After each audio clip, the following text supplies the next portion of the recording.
അരി അരിച്ചു അമ്മ അടുപ്പിലാക്കിയപ്പോൾ അവിയലിന് അച്ഛൻ അരിഞ്ഞു വെച്ചു വേഗം.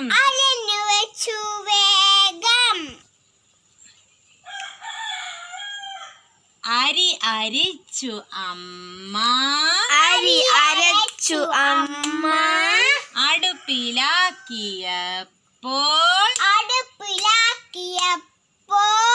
അവിയലിന് അച്ഛൻ അരിഞ്ഞു വെച്ചു വേഗം. അരി അരിച്ചു അമ്മ അടുപ്പിലാക്കിയപ്പോൾ അവിയലിന് അച്ഛൻ അരിഞ്ഞു വെച്ചു വേഗം.